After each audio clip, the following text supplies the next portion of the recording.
여러분, 오늘 이야기는 조금 불편할 수도 있습니다. 하지만 반드시 직시해야 할 현실부터 꺼내보죠. 여러분 주변을 한번 둘러보세요. 번듯한 아파트 한 채 가지고 있고 평생 대기업이나 공무원으로 성실하게 일하며 자식들 뒷바라지까지 다 끝낸 분들, 소위 중산층이라 불리던 분들이 은퇴 후에 왜 갑자기 신용불량자가 되고 파산 신청을 하러 법원을 찾을까요? 단순히 주식 투자를 실패해서일까요? 아니면 사기를 당해서일까요? 오늘도 유나의 유니크 경제학에서는 심도 있는 내용을 초등학생도 이해하기 쉽게 풀어드릴 건데요. 본격적으로 들어가기에 앞서 좋아요 한번 꼭 누르고 시청 부탁드릴게요. 놀랍게도 통계는 전혀 다른 이야기를 하고 있습니다. 2024년 경제협력개발기구 OECD가 발표한 통계에 따르면 대한민국 65세 이상 노인 빈곤율은 38.1%입니다. 이건 그냥 1위가 아니라 압도적인 세계 1위입니다.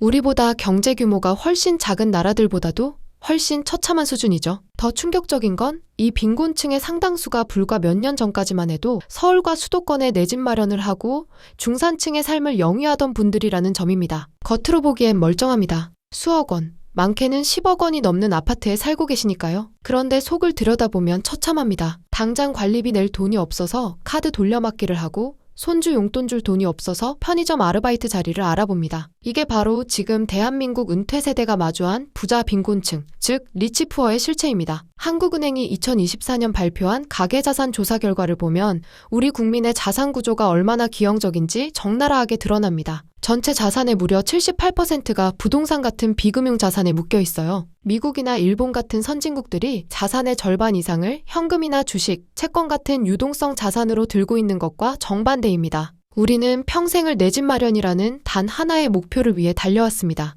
월급의 절반을 대출 갚는 데 쓰고 먹고 싶은 거 안 먹고 입고 싶은 거 안 입으며 벽돌 한 장 한 장을 내 것으로 만들었죠. 그런데 막상 은퇴를 하고 나니 그 벽돌이 나를 지켜주는 성벽이 아니라 나를 가둬버린 감옥이 되어버린 겁니다. 집값은 올랐는데 내수 중에 현금은 단돈 10만 원도 없는 상황. 이 역설적인 유동성의 덫이 어떻게 평범한 가장을 신용불량자로 만드는지 그 잔인한 메커니즘을 지금부터 하나씩 파헤쳐 보겠습니다. 도대체 왜 우리는 평생을 바쳐 마련한 이 집 때문에 오히려 더 가난해지고 결국 파산이라는 벼랑 끝으로 내몰리게 되는 걸까요? 그 첫 번째 비극은 바로 우리가 그토록 맹신했던 부동산 불패라는 신화 속에 숨겨진 날카로운 칼날에서 시작됩니다. 집은 수억 원인데 당장 쓸 현금은 10,000원 한 장 없는 상태. 이걸 경제학에서는 자산 부자, 현금 거지라고 부릅니다. 그런데 이게 왜 파산으로 이어질까요? 대한민국 가계 자산의 무려 78%가 부동산에 묶여 있다는 한국은행의 2024년 조사 결과는 단순한 통계가 아닙니다.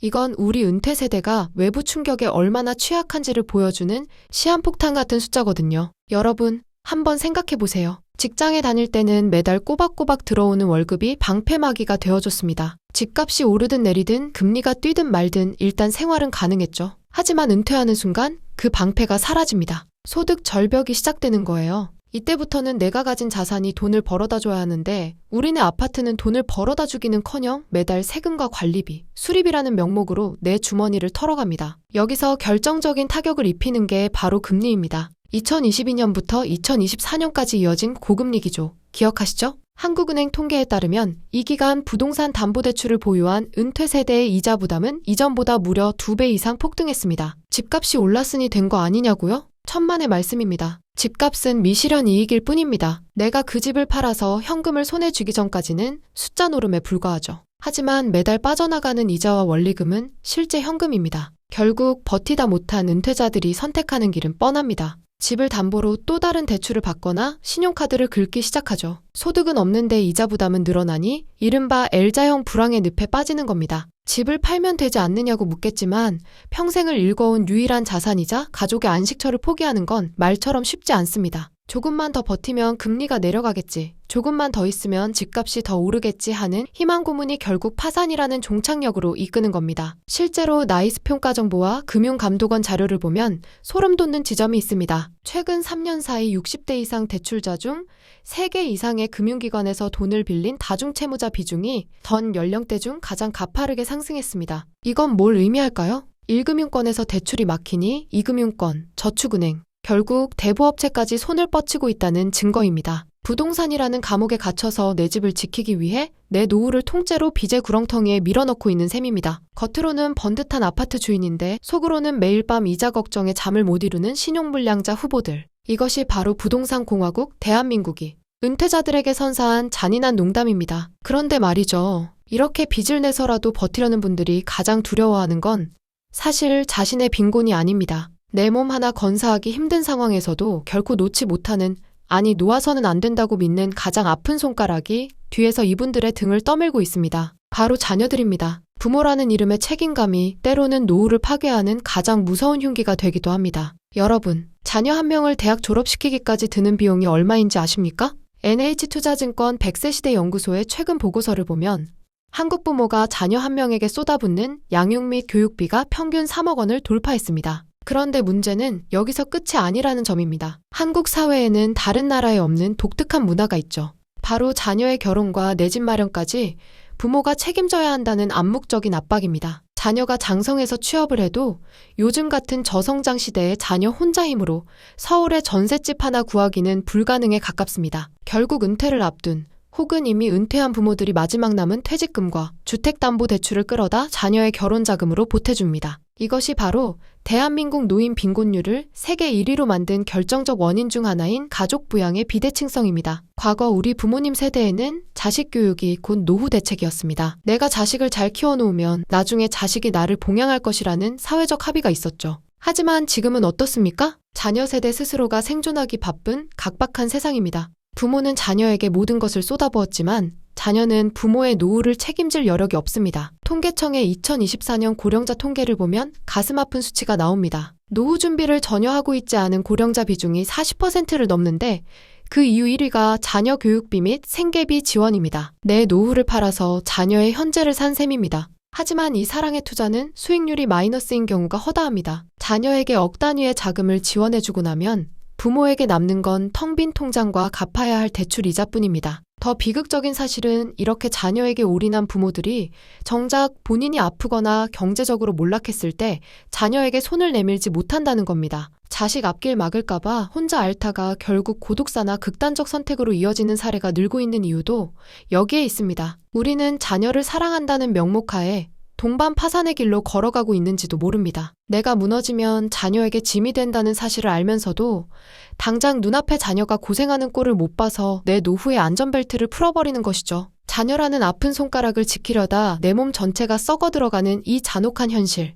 이것이 대한민국 중장년층이 마주한 세 번째 파산 이유입니다. 자녀에게 모든 것을 내주고 남은 우리에게 국가가 약속한 마지막 보루가 하나 있긴 합니다. 바로 국민연금이죠. 그런데 이 연금, 정말 우리 노후를 지켜줄 수 있을까요? 숫자를 뜯어보면 한숨부터 나옵니다. 국가에서 매달 꼬박꼬박 챙겨준다는 국민연금. 은퇴 전에는 이게 내 노후의 든든한 버팀목이 될 줄 알았습니다. 하지만 막상 통장에 찍힌 액수를 보면 배신감이라는 단어부터 떠오릅니다. 2024년 국민연금공단의 발표를 보면 국민연금 수급자들의 월 평균 수령액은 약 62만 원 수준입니다. 여러분, 요즘 물가에 62만 원으로 한 달을 살 수 있을까요? 통계청이 발표한 1인 가구 최소 노후 생계비가 약 124만 원입니다. 그러니까 국가가 주는 연금은 내 생존에 필요한 비용의 딱 절반밖에 안 된다는 소리입니다. 이건 연금이 아니라 사실상 교통비와 통신비 정도 보조해주는 수준이죠. OECD 국가들의 평균 소득 대체율, 즉 은퇴 전 벌던 돈의 몇 퍼센트를 연금으로 받느냐를 따져보면 평균 50%가 넘습니다. 그런데 한국은 30% 초반대에 머물러 있어요. 왜 이런 일이 벌어질까요? 우리가 게을러서일까요? 아닙니다. 한국 특유의 노동구조 때문입니다. 우리나라는 퇴직 시점이 너무 빠릅니다. 주된 일자리에서 밀려나는 평균 연령이 50세 전후인데 연금을 받기 시작하는 나이는 63세, 65세로 자꾸 늦춰지고 있죠. 이 소득이 없는 10년 이상의 소득 크레바스 구간 동안 우리는 가진 돈을 다 까먹게 됩니다. 연금을 많이 받으려면 가입 기간이 길어야 하는데 조기 퇴직 압박 때문에 충분한 기간을 채우지 못하는 분들이 태반입니다. 결국 국민연금만으로는 입에 풀칠하기도 힘들다는 사실을 깨닫는 순간 은퇴자들은 공포에 휩싸입니다. 아, 이대로 가다가는 길거리에 나앉겠구나. 이 공포가 우리를 어디로 이끌까요? 재취업은 하늘의 별 따기고 몸은 예전 같지 않습니다. 이때 귀에 들어오는 달콤한 유혹이 있습니다. 나만의 가게를 차려서 사장님이 되어보세요. 퇴직금 몇억 원과 주택담보대출을 영혼까지 끌어모아 우리가 향하는 곳, 바로 자영업의 지옥문입니다. 국가가 내 노후를 책임져주지 않으니 내 손으로 마지막 도박을 걸어보는 거죠. 그런데 이 도박의 승률이 얼마나 처참한지 아십니까? 내 퇴직금이 어떻게 남의 권리금으로 녹아 없어지는지 그 잔혹한 자영업의 메커니즘을 들여다봐야 합니다. 퇴직금은 인생의 마지막 생존 자금입니다. 그런데 이 귀한 돈이 붕어빵 기계나 커피 머신, 치킨 튀김기 속으로 빨려 들어가는 순간 노후 파산의 시계는 영초를 향해 달리기 시작합니다. 대한민국 은퇴자들이 가장 많이 선택하는 노후 대책 1위가 무엇인지 아십니까? 바로 자영업 창업입니다. 전문성도 없고 경험도 없지만 남들도 다 하는데 나라고 못하겠어? 라는 막연한 자신감. 그리고 무엇보다 이거라도 안 하면 굶어 죽는다는 절박함이 등을 떠밉니다. 하지만 현실은 냉혹하다 못해 처참합니다. 국무조정실과 통계청의 자료를 종합해보면 은퇴 세대가 주로 진입하는 외식업종의 1년 내 폐업률은 특정 지역에서 20%를 상회합니다. 5명이 식당을 차리면 1년 안에 1명은 망해서 나간다는 소리입니다. 5년 생존율로 따지면 상황은 더 심각해집니다. 10명 중 8명은 가게 문을 닫습니다. 왜 이런 비극이 반복될까요? 바로 정보의 비대칭성과 권리금의 함정 때문입니다. 은퇴자가 가진 퇴직금위에서 3억 원은 프랜차이즈 본사와 건물주, 그리고 이전 임차인에게는 아주 맛있는 먹잇감입니다. 목 좋은 곳에 가게를 내려면 수천만 원에서 억대의 권리금을 줘야 하죠. 인테리어 비용에 가맹비까지 내고 나면 수중에 남는 돈은 거의 없습니다. 문제는 여기서부터입니다. 장사가 안 되면 인건비와 임대료를 감당하기 위해 또다시 대출을 받습니다. 이미 주택담보대출이 있는 상태에서 사업자 대출까지 얹어지면 이제는 감당할 수 없는 다중채무의 늪에 빠지게 됩니다. 2024년 한국은행 금융안정보고서는 자영업자 대출 잔액 중 고위험금 비중이 확대되고 있으며 특히 60대 이상 고령층의 연체율이 상승 전환되었다고 강력히 경고하고 있습니다. 내 피 같은 퇴직금이 남의 권리금으로 건물주 임대료로 녹아 없어지는 건 순식간입니다. 가게 문을 닫을 때쯤이면 남는 건 빈손이 아니라 마이너스 통장뿐입니다. 젊을 때의 실패는 경험이라지만 60대의 실패는 곧 사회적 사망 선고와 다름없습니다. 재기할 시간도 체력도 남아있지 않기 때문입니다. 경제적 파산은 여기서 멈추지 않습니다. 돈이 마르면 사람의 마음도 마르기 마련이죠. 수십 년을 함께해온 배우자와의 관계, 자녀들과의 유대감이 돈이라는 현실 앞에서 어떻게 모래성처럼 무너져 내리는지 그 마지막 비극의 현장을 들여다보겠습니다. 돈이 마르면 가장 먼저 문을 닫는 건 지갑이 아니라 마음의 문입니다. 평생을 함께 고생하며 자식 키워낸 부부 사이도 경제적 파산 앞에서는 맥없이 무너집니다. 최근 대법원 사법 영감을 보면 충격적인 수치가 하나 나옵니다. 20년 이상 함께 살다 갈라서는 이른바 황혼 이혼의 비중이 전체 이혼의 35%를 돌파했습니다. 명절 뒤에나 반짝 늘어나던 이혼이 이제는 은퇴 시점과 맞물려 상수가 되어버린 겁니다. 왜 그럴까요? 단순히 성격 차이일까요? 아닙니다. 그 밑바닥에는 처절한 생존 투쟁이 깔려 있습니다. 퇴직금은 자영업으로 날리고 집은 대출이자에 짓눌려 있는데 남은 건 국민연금 60만 원뿐인 상황을 상상해보세요. 누구 때문에 고생했는데 당신이 그때 그 사업만 안 했어도라는 비난이 일상이 됩니다. 결국 경제적 파탄이 정서적 파탄으로 이어지고 마지막 남은 자산인 집을 팔아 반으로 나누는 가산분할이 시작됩니다. 하지만 여기서 비극의 정점이 찾아옵니다. 10억짜리 집을 팔아 세금 떼고 빚 갚고 나면 각자 손에 쥐는 건 3에서 4억 원 남짓입니다. 이 돈으로 서울에서 집을 구하는 건 불가능하죠. 결국 부부가 각자 고시원이나 낡은 빌라 지하방으로 흩어지는 개별적 빈곤의 길로 들어서게 됩니다. 통계청과 보건복지부의 자료를 결합해보면 노인 빈곤율과 노인 자살률은 완벽하게 정비례 곡선을 그립니다. 돈이 없어서 밥을 굶는 것도 고통스럽지만 평생 성실하게 살아온 대가가 신용불량자라는 딱지와 가족의 해체라는 사실이 은퇴자들을 벼랑 끝으로 밉니다. 내가 가진 모든 것을 자녀에게 주고 내 집을 지키려다 빚쟁이가 되고 마지막 도박으로 선택한 창업에서 실패한 뒤 돌아오는 건 사회적 고립뿐입니다. 그렇다면 우리는 이 잔인한 파산의 궤도에서 어떻게 벗어나야 할까요? 지금 당장 실천해야 할 3가지 생존 전략이 있습니다. 첫째, 자녀 지원의 데드라인을 정해야 합니다.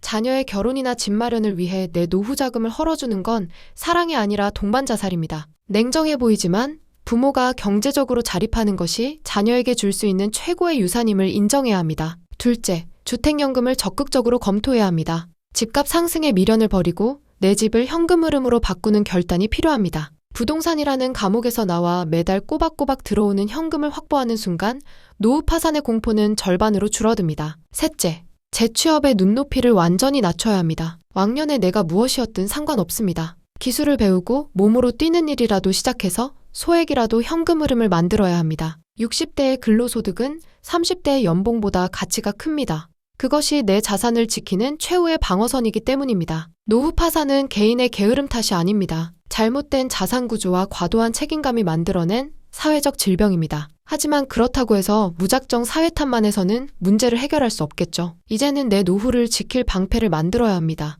지금 당장 여러분의 습관으로 만들어야 할 노후 파산을 막는 5가지 생존 수칙을 정리해드립니다. 첫째, 현금 흐름을 자산의 최우선 순위로 두세요. 집값이 얼마인지는 중요하지 않습니다. 은퇴 후에는 매달 내 통장에 얼마가 찍히느냐가 계급을 결정합니다. 부동산이라는 감옥에 갇히지 마세요. 필요하다면 과감하게 집 규모를 줄이는 다운사이징을 하거나 주택연금을 신청해서 죽어있는 부동산 자산을 살아있는 현금으로 바꾸는 결단이 필요합니다. 둘째, 자녀 지원의 심리적 마지노선을 공표하세요. 사랑하는 자녀에게 다 주고 싶은 마음 모르는 바 아닙니다. 하지만 부모가 경제적으로 무너지는 것이 자녀에게는 가장 큰 불효이자 짐이 됩니다. 대학 졸업이나 취업 등 구체적인 시점을 정해 여기까지만 지원하겠다고 선언하세요.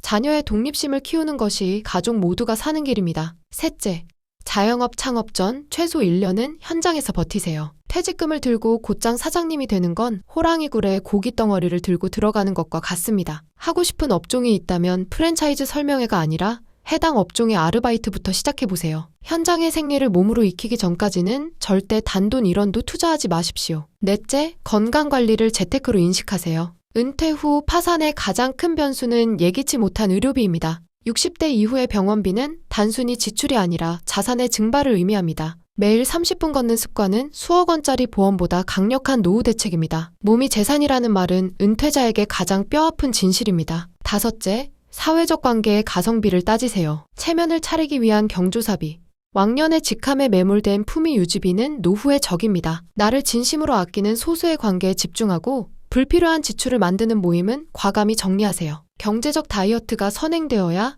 정서적 파산도 막을 수 있습니다. 여러분, 노후 파산은 결코 남의 일이 아닙니다. 하지만 준비된 자에게는 오지 않을 미래이기도 하죠. 오늘 우리가 나눈 이야기가 여러분의 통장과 삶을 지키는 단단한 예방주사가 되었기를 진심으로 바랍니다. 오늘 이 이야기가 여러분의 노후를 지키는 작은 경고등이 되었기를 바랍니다. 영상이 도움되었다면 구독과 좋아요 꼭 부탁드려요. 여러분 응원에 힘입어서 앞으로도 계속해서 유익한 영상 만들어 볼게요. 지금까지 유니크 경제학의 유나였습니다. 감사합니다.